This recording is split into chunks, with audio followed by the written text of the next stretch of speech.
Mattoon, Illinois.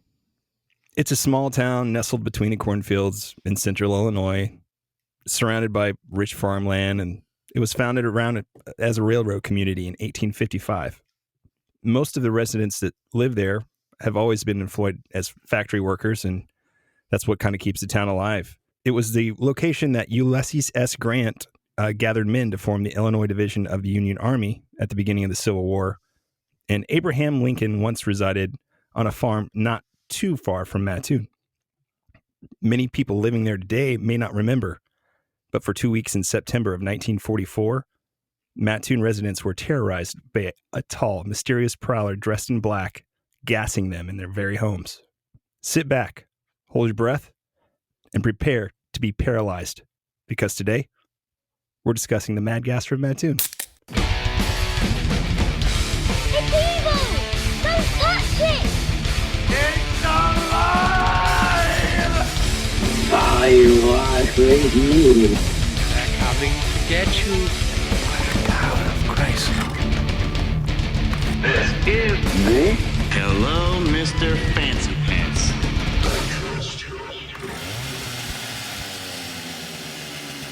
How you doing, Matt? What's going on, man? No, I'm doing fantastic, man. I know this was actually requested, like right from an email. Yeah. Somebody wanted you to go into this story. Somebody hit us on Instagram or Facebook or something, and we were actually, it was already on the books. I mean, we I think I said, hey, we should probably do this because it's really close to where we grew up. You know, we both went to Lakeland College there for a minute. Yep. And we've both eaten at the Burger King that's not really a Burger King. It is the Burger King.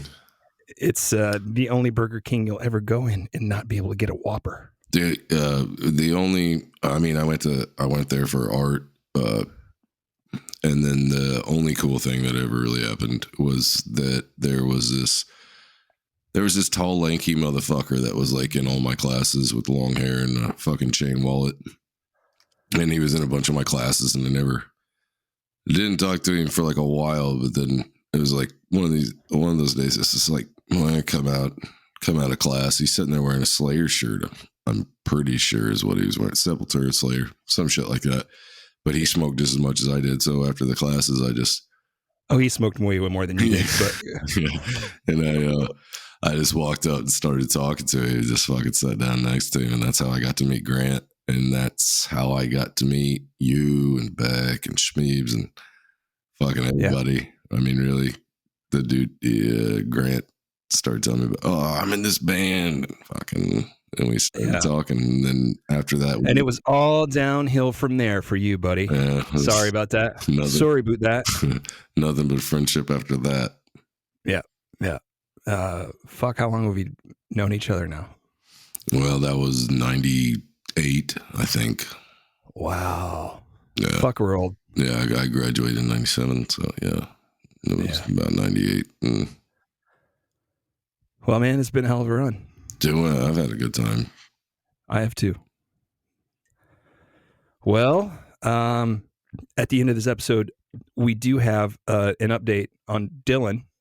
He had some more information that you went back and you got from him, right? Yeah, and he was what was it? Like it was a couple days after we did the interview thing. I did the interview thing with him or whatever, and then you had sent out what you had, right? That we had, and then he calls me like a couple days after that. He goes, "I don't know if I was blocking this from my memory or what," but he goes, "I got a couple other things to talk about," and then those were super fucking creepy too. I was like, I think they were way creepier than the shit he told us about on the podcast. Yeah, so I believe that I do believe that he was trying to block him out because Dylan's not a bullshitter. I mean, why would you, what's he got to gain? He seems like a straight shooter. Yeah. So stick around at the end of this episode for that update, and let's just dig into this shit because this is going to be a lot of me talking about dates and stuff. Yeah. So in 1944, it's World War II. A lot of men are off to war. We still haven't bagged that asshole Hitler yet, but got another year. So in the meantime, you've got all these women. They're back home in the States, and they're all working in factories and stuff. And they're trying to keep the country, rolling and producing anything that they need for the war effort. Right. Yep. Keeping the country afloat. Yeah. Mattoon is no exception to that rule. Lots of industry in Mattoon. And like I said, we both have spent plenty of time there. Yep. This story is one that is used in psychology textbooks to explain mass hysteria. This is okay. I didn't know that. Yeah. All right. Yeah. So I thought this would be a good one for us to hit. Yep. Hell yeah. Our story begins in August, the very last day of August 31st, 1944, which is coincidentally the same day Jack the Ripper's supposed first victim, Marianne Nichols, was found. Wait, what was the date? August 31st. What was the year? I don't remember the year that the Ripper's first victim was found. 1888. There you go. 1888. Okay, all right. Yeah. So it's in the wee hours of the morning, around midnight, probably in Mattoon. And Urban Rafe wakes up sometime after midnight in his bed, and he smells this really heavy odor in his bedroom. He feels really sick, lightheaded. He wakes his wife up, and she's basically going through the same thing he's going through. She's really sick, really lightheaded. And he's like, God damn, did you leave the stove on? And she's like, no, I didn't leave the stove on. And they both struggle to get out of bed. They're both so weak that they're almost paralyzed. They can barely move.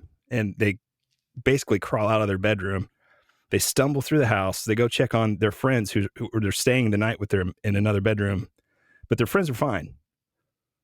Okay. Okay. So isolated incident. Yeah. Really. Yeah. Very, very strange. So they both start like immediately throwing up from the effects of whatever it is that they've come into contact with. But initially they write this all off as like food poisoning. They're like, God, we must have ate something bad, Okay. And they think nothing of it. All right. I know the Mattoon Taco Bell wasn't open. Otherwise, I could 100% agree with that. Right. Oh, so the very next night, September 1st, 1944, Aileen Kearney and her sister, Martha Reedy, they're at Aileen's home with their kids, and the sisters they're counting money from a government check Aileen's cashed earlier that day. Okay. Now it's 1944. There's no AC. It's hotter than F. We both know what the weather's like. Yeah. Around September, it's humid as F. Mm-hmm. So the windows are open. The front door's open.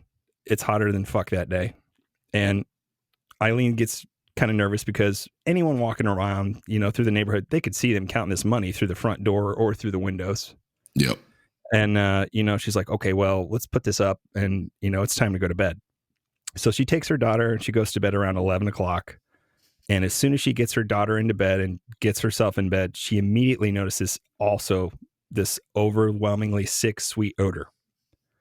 And she's convincing herself, like, oh, it's got to be the flowers outside the bedroom window. But the longer she sits there, the stronger the odor gets. And then her throat starts to get like really dry. Her lips start to burn. Her legs start to go numb. And she screams for her sister, Martha. Martha comes bolting into the room, immediately smells this odor too. And, she pulls her and her daughter out of the room. Then she runs next door to the neighbor's house and tells them to call the cops. Now, Aileen's neighbor, his name was Earl Robertson. He comes over, he does like a quick search of the home, doesn't see anything, nobody's in the house. Then the cops show up. They can't find anything either other than this odor that's pretty much gone by the time they get there. Yeah. Okay. So it was concentrated anyway. Yeah. Yeah. So Aileen's husband, his name's Bert. Bert. So Bert gets home from work. He hears about this. He gets home about 12:30 and he pulls into the driveway and he sees this tall figure wearing a tightly fitting cap, dressed completely in black, standing in front of the windows of the house. Okay. Yeah. So Bert jumps out of his car, chases this person a couple blocks, but apparently Bert's a fat ass or he's out of shape because they get away. the gasser eludes. I'll get you next time. Yeah, I got to imagine that he's got to have some kind of backpack apparatus of some fucking sort, right? Yeah. To pump in the gas. Yeah. I have no idea, man. I'm not a gasser. I don't know how this works. If I figure it out, you'll hear about me. Oh, shit. So another unnamed woman who lives just west of Eileen's house, she also claimed that she woke up to this odor in her home. And upon investigating the odor, she found her kids were all sick in their beds, you know. And this is like within 5 blocks of Eileen's house. Okay. But Eileen was the only one to file a police report of the incident that evening. So,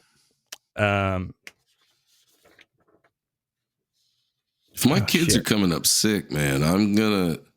And then neighbors' kids are like, even right now, like if somebody was like, "Oh, my kids are coming up sick because of something," I'm involved. I am fucking. Oh yeah, for sure. I'm 100% in on that shit, and I'm related. Yeah. I'm related and friends with most of the cops in my town, so I'm gonna be on the phone. Yeah, for sure. So same night, later that evening, this other lady named Mrs. George Ryder, doesn't really give her first name. Okay. She also claims to smell this odor. Is it Winona? Winona Ryder? Yeah. I don't think so. Okay. Just a childhood crush I'm bringing up from fucking Beetlejuice. Right. She'll never leave my conscience of me being a sucker for the witch, to quote Neil Fallon. Yep. So same deal. She gets up, she smells the odor. Her kids are all sick too. You know, vomiting, lightheaded, weak, kind of paralysis. Yep. Okay, so we're 1 day into this. This is the first night. One night, and that many people have been affected by this asshole. Yeah. Okay. Yeah. So, or at least could be more than one. Could be more. Probably. The only person, like I said, the only person that was Eileen that called the cops on this. So, and this all happened within 5 blocks. And shit. I know most people don't know Mattoon. It's not a big town. It's not. It's not huge. No. And the newspaper picked this up the next day. The local paper, it's the Mattoon Journal-Gazette. They covered the incident with the headline reading, "Anesthetic Prowler on the Loose. Mrs. Jones and daughter first victims." Okay, so at the time, 97% of the population got the newspaper because that's where you got your news. Yep. That's the only way you got it. And then I know the train goes through there, which is probably why it became a town in the first place. But yeah, it would have been even smaller back then. Yeah. It's right after D-Day, and the government had already warned in the news that Nazis might launch gas attacks in retaliation to the U.S., you know. Yep. So this is, everybody's pretty riled up about all this stuff. Red alert everywhere, yeah.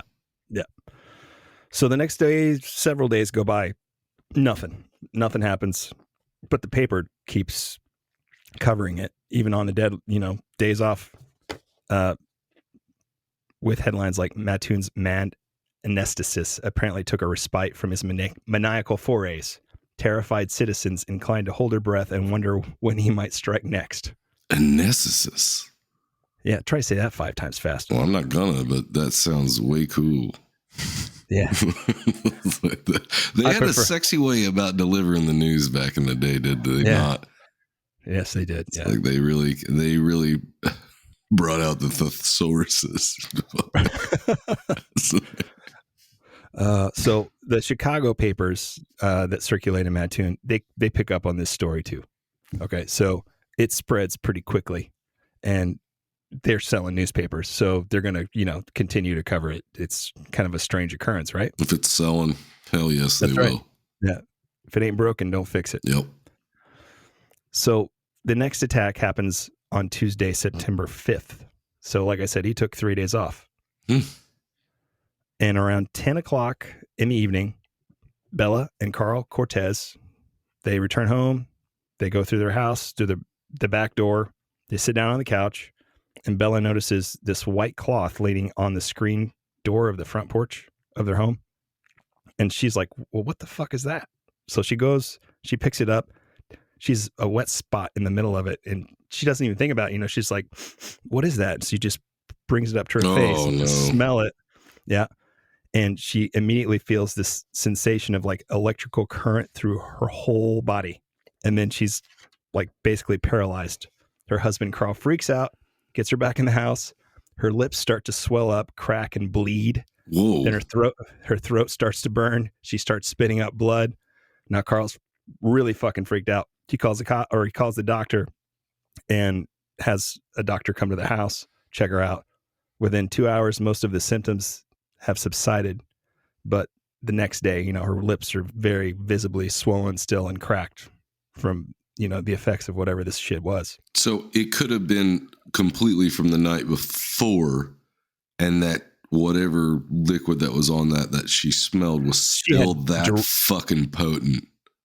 She had direct contact with it. It was like she put it on her face. So that's chemical warfare. I mean, yeah, pretty much. Yeah. So the next day when she feels well enough, she gets out of bed and she goes out on the front porch and in the front yard, and she starts looking around, just trying to see what the fuck's going on. She's seeing if she sees anything else and she sees a skeleton key laying in the yard. Kind of weird. Yeah. And then she also finds this empty lipped stick tube. The fuck's up with that? I don't know. I mean, it could just be coincidence. Somebody runs out of lipstick and they just drop it. Could have been, I suppose. Yeah. Or I don't know how that would have been. Well, I don't know. It could have been used to hold something. Could have been. That's the theory. So when the police were called, they took the rag, had it sent to be analyzed, but it took like 60 hours before anything was done. And because of that, whatever chemical was on this rag could not be identified. It pretty much had evaporated by that point. Okay. So until this point, cops think they're dealing with like a burglar because, the Kearneys, they had the money out. They were counting it. Yep. But then after all these other people started to come forward with their stories, they were kind of just like, what the fuck, no motive, no common ground to tie any of these people together. And they just think like, well, we're fucking dealing with a real fucking nut job now. Yeah. Yeah. Agree. So the next day, Wednesday, September 6th, the Mattoon Police Commissioner, Thomas Wright, he contacts the Illinois Department of Public Safety and asks for their help in finding this weirdo. Okay. So they send down Richard Piper, who is the superintendent of the Bureau of Criminal Identification and Investigation. And also 2 members of the Springfield branch of the FBI show up the same day. So now the cops, the local cops, they're up to their necks in state and government agencies to help capture this dingus. That's got to be fun for those guys. Right? Well, I think you take whatever you can get. Whatever help you can get. Yeah, you'd want it. But also it'd be like, they're busting their balls. Yeah. Yeah. It's like, what the fuck are we doing here? You can't solve anything.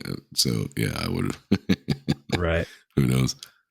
So that very evening, the police department goes out in full force. Many officers, they pull double shifts to do this to, help ensure public safety so the public feels safe. Yeah.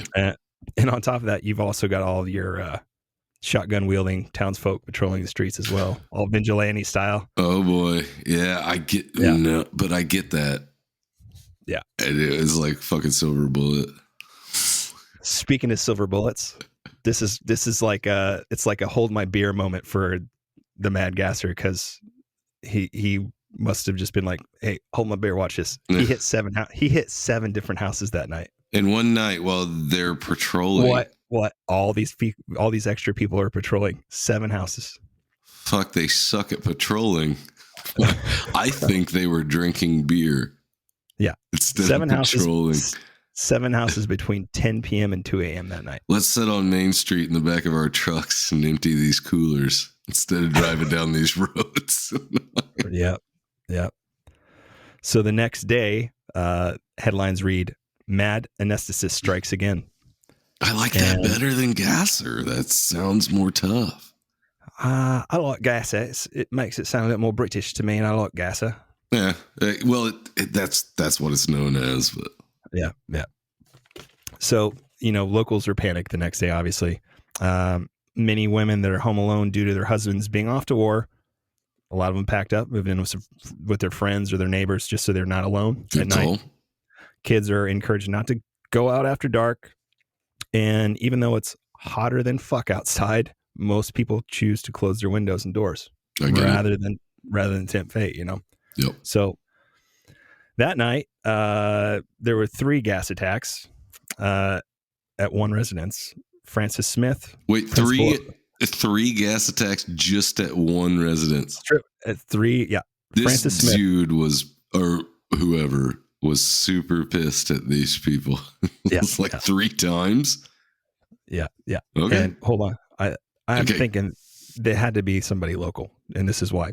Okay. Francis Smith was the principal of the Columbia Grade School. All right. And her sister Maxine lived with her, and they both wake up to this same odor, the sickly sweet odor of flowers. They find themselves unable to move because they're kind of paralyzed in their beds. And the gasser comes back 2 more times to their house. He comes back twice. He's like, fuck you, you get a little more. Fuck you, you get a little more. I kind of think that the earlier ones were just like test runs to see how it was going to work, because that dude was just like, this bitch fucking wouldn't let me graduate or some, anything like that. It was just fucking had such a hardcore grudge. This is like, I gotta get back. I gotta get back at her. Oh, her sister's there. That's even better. The paper the next day said that they sat there basically unable to move as this blue thick smoke comes through their bedroom, and they hear this strange buzzing noise come from underneath their bedroom window. Blue sounds like it exhaust. Maybe. Yeah, it's some there's a buzzing outside, so yeah, it's being pumped in somehow by some way, and then the blueness to it makes it seem like some kind of exhaust or the burning off of fumes to pump it in. It's I'll never know because I'm not a scientist. I'm no chemist myself. All right, so that was Thursday. Now we're up to Friday. So right now we're like basically 8-9 days into this affair. Okay. And he's hit how many? Fuck, a lot. Yeah. 7 one night and fucking 3 8, times. 9, 10, 11, 12. Technically that's like 13. No, that's a lot. Yeah. 3 of them are the same, but okay. Yeah, but so that's the next night, that's the 3 attempts on one place. It's like right. That's know. the one. They're really pissed off at those people. They had a fucking sore ass about whoever lived there. Yeah, it could have been. I guess it could have been somebody that was like, oh, they bought this house from out from underneath us. I'm thinking like, what about Bob? But I love that movie. That's a great one. All right, so Friday night, September 8th, local taxi cab driver Leroy Cook is on his midnight shift doing his rounds. He turns onto DeWitt Avenue, drives right through this cloud of gas. Okay. So he immediately stops, goes and calls the cops. But by the time they get there, there's like a small crowd gathered on the scene. Okay. Yeah. And this crowd includes 2 reporters from Chicago who later report that they and up to 70 other people present had suffered the same symptoms as previous victims: vomiting, headache, weakness, paralysis, dry throat, swollen lips. Were there really 70 people there? That seems steep. Yeah, in Mattoon, it seems pretty steep after midnight. For that time, anyway. Yeah. About this time, if he was doing some shit like that, maybe. But it's hard telling. Yeah. Later that night, though, several hours I think after that, the gasser strikes again across town at another residence, where Genevieve Haskell, her son Grayson Wayne, and 2 guests all awoke with similar symptoms. I'm just all the same thing. Everybody feels sick, swollen lips, kind of paralyzed, and we're talking about vomit a lot. So let's just leave it there. Yeah. So the next day, Saturday, September.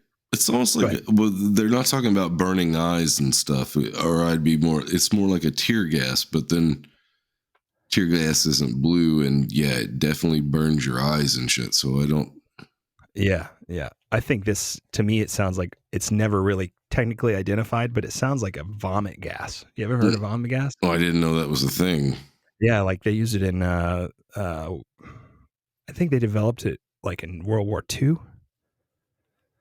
Well, that's right around the time. And it makes you want to throw up. I mean, that's basically what it does. It just makes you feel like shit. And whenever you do throw up, your body does lock up. So it's kind of okay. That's my theory anyway. This is a good one. All right, let's go with it.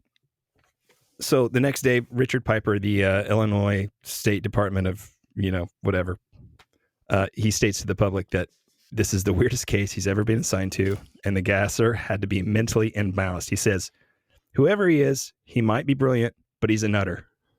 He's a nut. He rules out the possibility that this person is a peeping Tom, but his true motivations remain unknown. Not just money, not sexual gratification. It's this person's just gassing people to gas people. I think his motive is just chaos. I think that's what he wants to do. It's just he's like reminds me of the Joker. Yeah, well, kind of, yeah. Yeah, with nobody's dying. He doesn't want to. Well, he doesn't want to harm anybody, but he wants to scare the fuck out of everybody just for like a jolt. Maybe that's like his game. Like that's what gets him off. This blows his skirt up. Is just to scare the fuck out of everybody. And then I think it could have been like, he knows all these people are out looking for him, so that's why he hit 7 homes in one night. It's just like, that makes me feel really good because you guys were out looking for me and you couldn't do shit. Look at me go. Yep. So the same day that Richard Piper makes this proclamation, the gasser gets busy, getting gassy again. He hits 4 more houses in one night. And guess what? You know what the last house is? Well, he goes back to old Francis's house again. Yes. Yeah, this dude's got a vendetta. Yeah, he goes the principal's house again. Yeah. She must have really pissed him off. Apparently, that's 4 times. You slapped me with a ruler, bitch. Like one time. So the next day, Sunday, September 10th, the police department and the police chief Cole, they come under high scrutiny from the papers and some articles that are printed in Chicago newspapers. And they basically paint a soap opera-esque picture of a less than adequate police force that lacks leadership and the ability to catch this person. That's true. Yeah. This seems factual all the way through. So for days, the cops had been focusing on one suspect who was an amateur chemist, and he'd been watching him on a 24-hour day cycle. Yeah. And he'd been home the night before. So it obviously wasn't him that had attacked those 4 houses. No, unless he's got a crew working for him or some shit. Yeah. So I guess the public was not supposed to be made aware of this, but the Chicago Herald American paper ran an article with this information that Sunday. And when they made it known to the public, the Commissioner Wright, he gets really fucking pissed off. He's furious. And he claims that they had 4 suspects. 2 of them are home chemists and 2 of them are like just avid crackpot type people. But the names are never released. Yeah, because they didn't have them. Because they didn't have him. He just fucking made this shit up. Yeah, exactly. Like they trying to take a little stress off of himself, most likely, if I had to guess. Yeah. And the only person they had picked up so far in this whole case had been someone who said that they were just lost. Like they'd picked him up at like 2:00 in the morning or something like that. So, and they claimed to be from out of town and they were lost. But I'm not sure how you fucking get lost in Mattoon.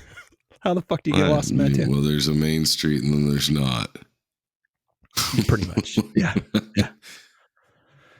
Anyway, so Chief Cole, he makes a statement saying no further reports were going to be taken from victims unless they consented to a medical exam, or their other option would be they could spend the night in jail. I guess it's one or the other, right? So spend the night in jail. I guess. I mean, what else are you going to do? You don't really have a lot of options. So that night, this police force sucks.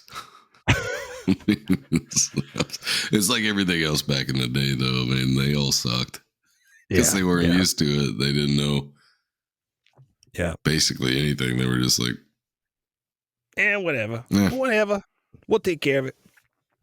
So that night, a woman who is in this local movie theater, she causes a mass panic when she screams about being attacked.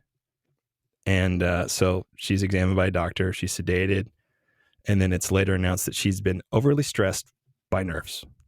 So when the police chief Cole saw how embarrassed this woman became upon announcing this to the public, because he did, he figured the mandatory examinations would definitely help deter anybody else from making claims of attacks. Oh, yeah, for sure. That's what's going to help. He got it dead bang, man. I mean, there were few people who were willing to risk the ridicule from all this shit. Yep. So the next day, so Monday, did he basically throw her under the bus to be like, leave me alone? Oh, fuck. That's what yeah, he did. Yeah, he's like, fuck you people. Yeah. Nah. He was sick of all these people. Basically, they would do your job. They would all sit down at the police station because the cops don't have CBs in their radios. They have no radios in their cars at this point. Okay. The local cops don't. So every call would have to be originated from the police dispatch. Yeah. Okay. So you've got all these people just hanging out at the police dispatch and they're watching all these cops leave and then they just follow them. And he was fucking pissed because of this. Yeah. He sounds like he threw her under the bus. Yeah, he fucking totally did. So September 11th, Monday, 10 state police officers show up to help patrol. There you go. All right. That night, the last recorded attack takes place at the home of Bertha Bentz, 50-year-old widow.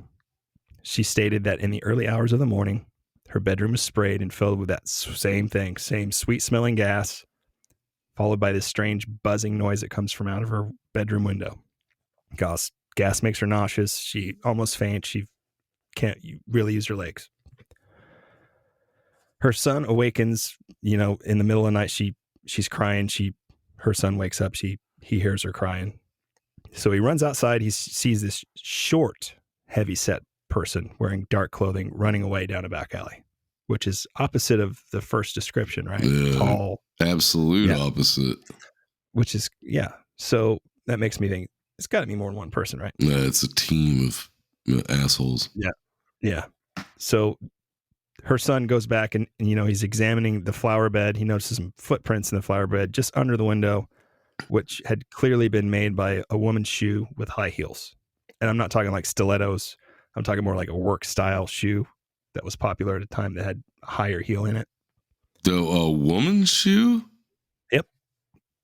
So we go from a tall man to a short woman. Well, so tall, slender man to a short or fat man to a woman. Yeah. Weird, huh? Maybe that was his shoes of preference. Could be.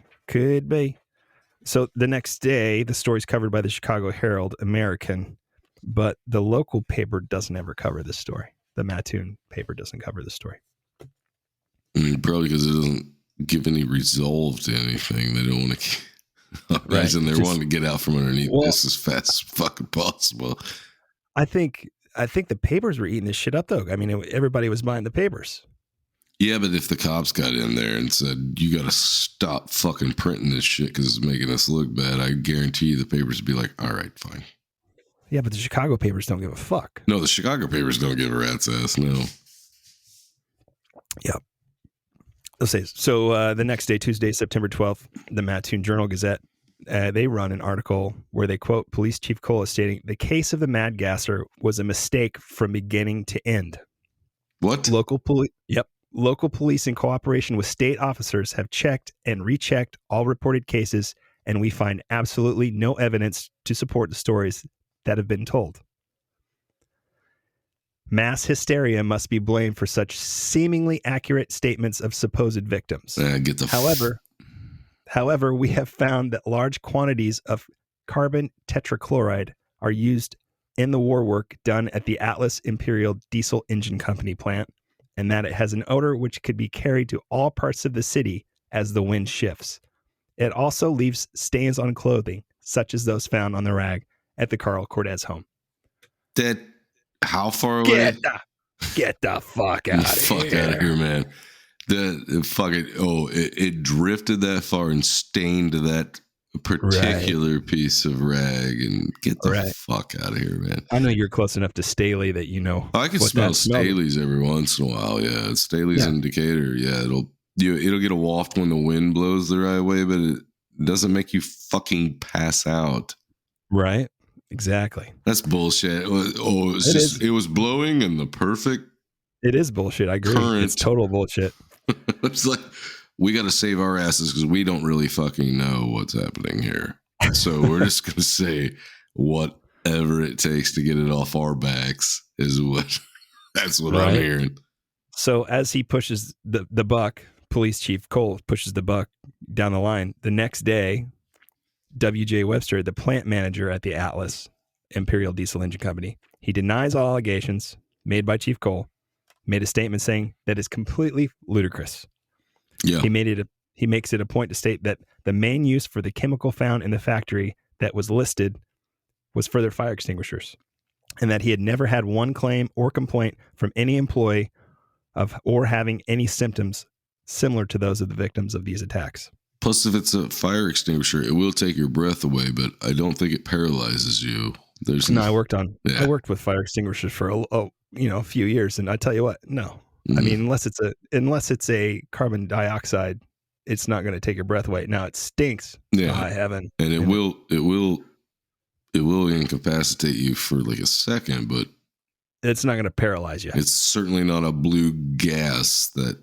I mean, makes you vomit. As soon as it hits you, because it's taking the moisture out of the air. So breathing's tough, but the rest of it doesn't make fucking sense. Yeah, I agree. So W.J. Webster also has a member of the state health department come to the factory to investigate the claim that the plant had been the cause of this gas. And the report filed by the state health department backed Webster's claim and stated that there was no possibility of carbon tetrachloride vapors getting into the atmosphere in any concentration large enough to be considered at a toxic level. So basically he was covering his ass and he was like, fuck you, copper. Yep. And that's what I would have done too. No, I get it. Yeah. So the very last article runs on Thursday, September 14th in the Chicago Herald-American. And it was pretty far out, like real far out. Mattoon's only fortune teller related to a reporter that the gasser wasn't a human being at all, but rather a spectral ape man with a spray gun.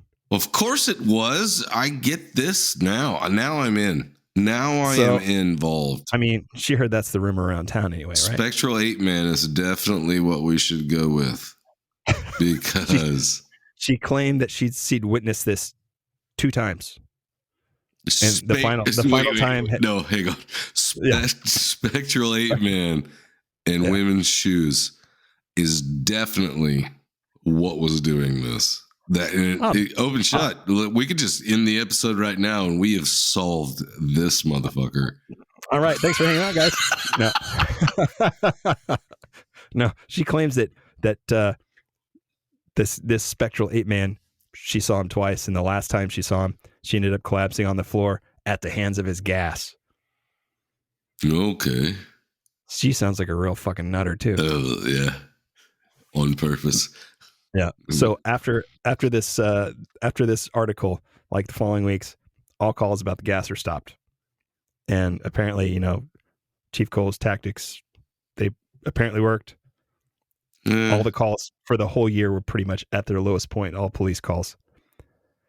And like it or not, he pretty much had made sure that the case of the mad gasser had been officially closed forever. Did whoever was doing it just get bored? You know what I mean? We don't know. Or maybe more so they ran out of whatever fucking gas it was that they had, that they were, you know what I mean? Like they couldn't reproduce it. Like maybe it was Maybe it was somebody from the military that brought back some gas and they only had Like- so much. Well, at the time, like home chemistry was like a really big hobby for some people. So a lot of people had like small little chemistry labs in their garage or whatever. So it's not unheard of to just be able to make this, whatever it was. Yeah, but still nobody knows what it was, which is fucked up. I don't think this will never be solved. I don't think. Well, there are some theories. Here we go. Most of this stuff, most of the information I got comes from this book I found online from a local Mattoon resident, this guy named Scott Maruna. Okay. And I liked it strictly because he has everything sequentially in time, and that was pretty cool. Yeah, I like that. Everything, I like that too. everything I read on this, though, it was like people either took one side or the other, and it's mass hysteria, or it's a person, or it's a spectral ape man from a different fucking dimension. Kind of shit. Definitely. Well, we've nailed that. That we know that is definitely the cause. Yeah. I'm gonna go with spectral ape man. All right, we'll stick with that. Well, this guy has a different theory, but before we get to that, so this is 2 weeks that this happened, right? Mm-hmm. 25 people filed reports in 2 weeks on this. No one was ever formally charged. And, there's other gas attacks that have happened around the United States up until like 1962. I mean, there's Texas, Ohio, South Dakota, Pennsylvania. And like we just said, a lot of different weird fucking theories. Yeah. But this guy that wrote this book, he claims that the Mad Gasser was a local resident there. He says he said it was a man named Farley Llewellyn, and Farley's family owned a grocery store at 920 DeWitt Avenue in Mattoon at the time. Okay. This kid was he wasn't a kid at the time, but when he was in high school, he was considered to be one of the brightest people in town. He had attended the WWII as a chemistry major. Ding ding. Did that principal ever fuck him over though? I don't know. I mean, if he grew up there, maybe. Could have been a vendetta. Could have been. Well, let's go on here. It says he moved back from the U of I because he was socially awkward. No. And rumored to be a homosexual. Well, okay. Well, yeah. Back 1944. Yeah, that's not good back then. Yeah. Okay. Yeah. So maybe this principal was a real fucking bitch to him. No. Well, yeah. Most likely. Yeah. And it's like you're the spawn of Satan or whatever. Right. Right. You don't. So Farley had apparently designed, built, and equipped his own full-scale chemistry lab in the basement of his home. Holy shit. Yeah. And he was described as being a loner, had a bit of a drinking problem. And by the time he hit his mid-30s, most people saw his mannerisms and behavior just kind of grow odder and odder. Most people that knew his family thought he was kind of losing his mind. That doesn't make sense if you're not accepted over and over and over and over and over and over. Yeah. 1 week before all these gassing started, a neighborhood recalled seeing smoke billowing out of Farley's lab. But Farley comes out of the lab. He's unscathed. And immediately after the last gas attack, Farley moved away. Oh, well that... Forever. Okay. Because they put him in a state mental institution. Holy shit. Okay. Well, yeah. Also nobody died. So if he was doing that just to fuck with people, well done. Yeah.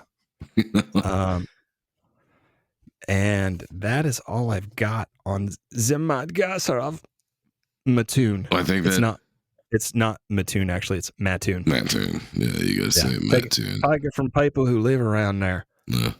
Or have lived around there. Or you can say it however the fuck you want. It's not gonna bother me. So I don't give a shit. I say Mattoon. If you say Mattoon, go ahead. It's not spittoon. It's Matt. Yeah, couldn't give a rat's ass. All right, guys. Well, that's all we've got for right now, but stick around and here is the rest of Dylan's story. Hell yeah.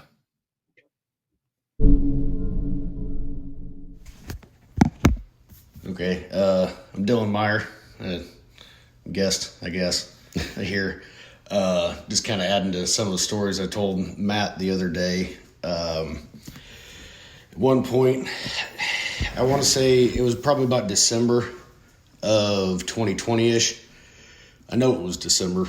It was like right around Christmas. The wife had gotten COVID, so we got quarantined. I got quarantined with her, stuck at home for 2 weeks, and just kind of going stir crazy in the house.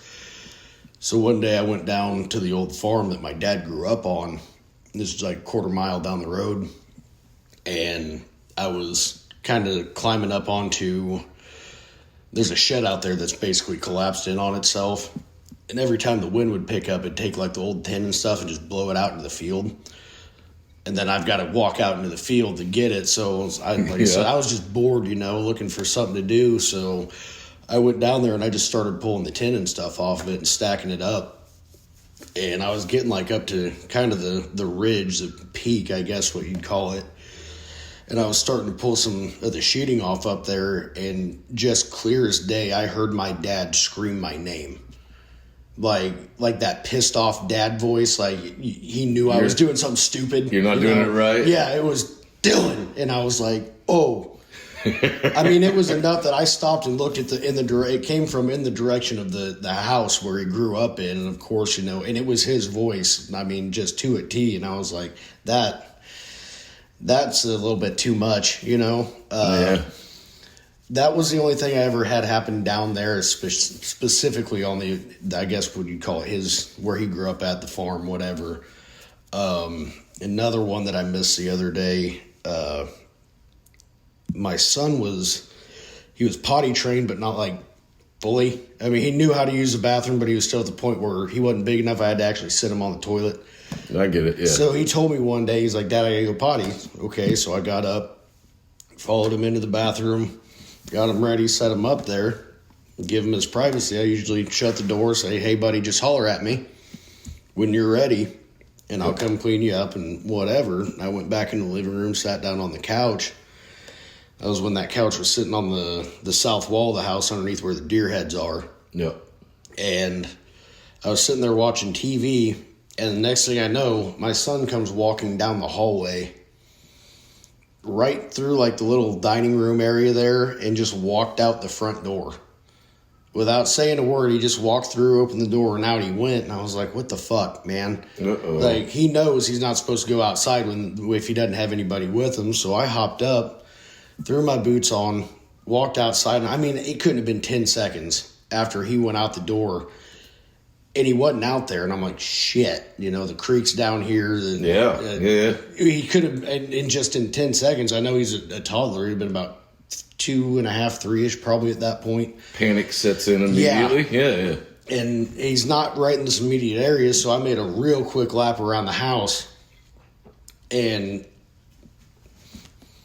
my wife was still at the house at this point, and I was like, I cannot let her know I just lost her son. Yeah. Oh, I get it, yeah. It's on me. I watched him walk out the door. So I made another lap around the house the opposite way, went to the far end of the yard, kind of like where your headlights were pointing the other night, down into that corner, because I'd covered everything. And then I started yelling for him. And about that time, I think I was running back inside to grab my wife, and she had heard me, and she's like, what the fuck is going on? I was like, he walked outside, and I can't find him, And she was like, fuck, where's he at? And I was like, that's the issue I'm having. Yeah, that's do you see the panic on my face? Like, join me. I am distraught right now, ma'am.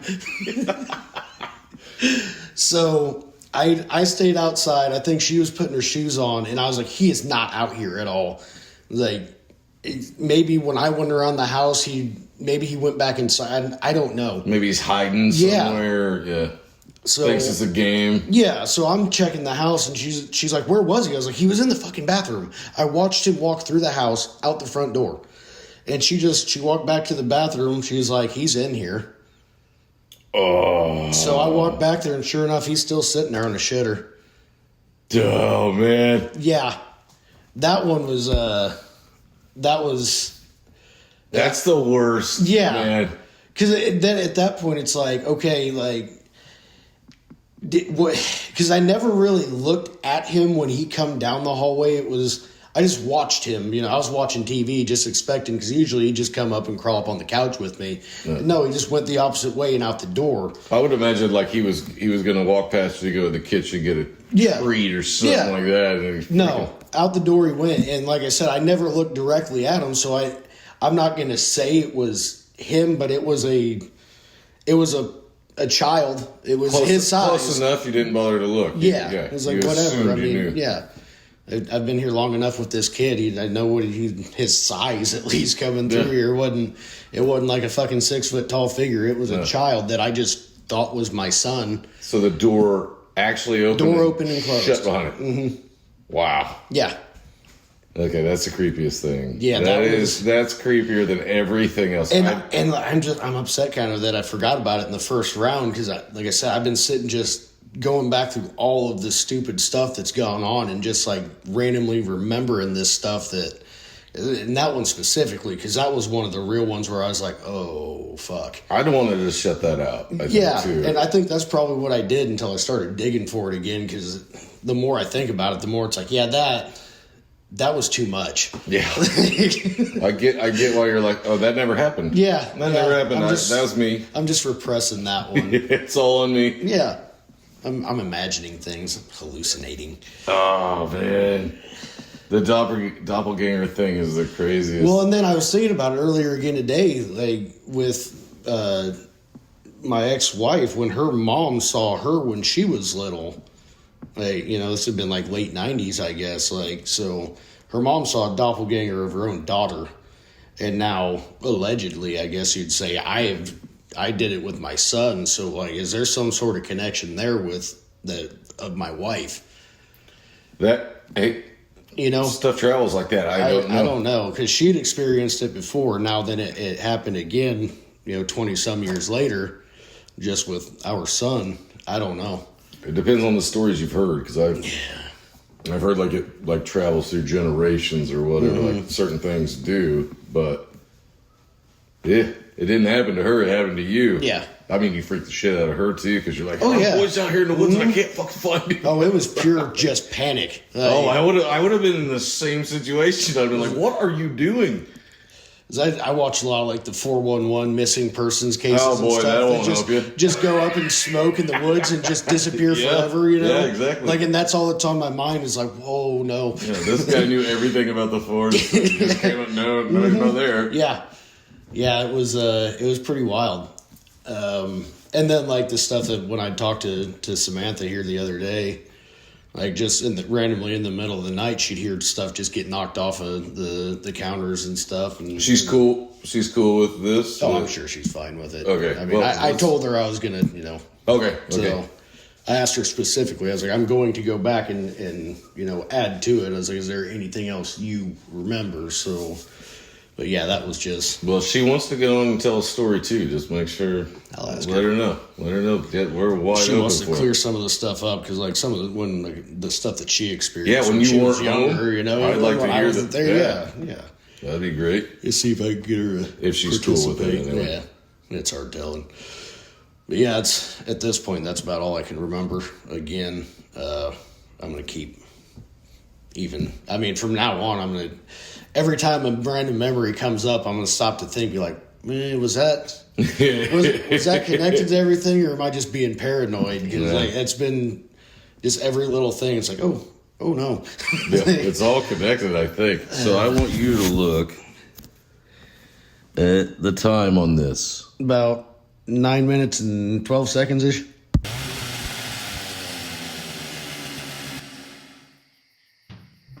Fucking crazy shit, dude. Dude, it's so good. The thing was, he had called me and he was like, he texted me. And he said, I've got some things, but I think I blocked them out of my head because I didn't want to remember them. And then after I heard the story, I was like, no, I get that. No. Yeah. I get why you was blocking that out. But then I was like, yeah. Fucking doppelganger bullshit. Dude, that's fucking terrifying too. It's like he hit like every parameter of fucking, shadow people. Fucking whatever that fucking hooded thing was, doppelgangers, and seemed to have fixed it by just walking through the house, opening up the windows and telling everything to leave. But we'll see. Well, I honestly hope you don't have to go back. I hope his issues are over. So I do too. Yeah. But I also hope we get more stories because I got to give this fucking book away, and I'll say it again on this episode. Just in case it didn't get picked up on the last one, that I got this book, Deviant, and I've read it 3 fucking times, and I'm done. I guess you can tell him now that next week's going to be Ed Gein, huh? Oh yeah. Okay, yeah. Yeah, next week will be Ed Gein, and I have this book. Harold Schechter's Deviant, and it's fucking phenomenal, but I've read it 3 times. And so this will go, it was Zach's idea. He came up with it. It was a great idea that the next person that comes through with a listener story, that they're either, hopefully you're able to get on here and do it with us. That would be perfect. But if you can't, we'll figure out something. But the next person that can do it, I will just mail you that book.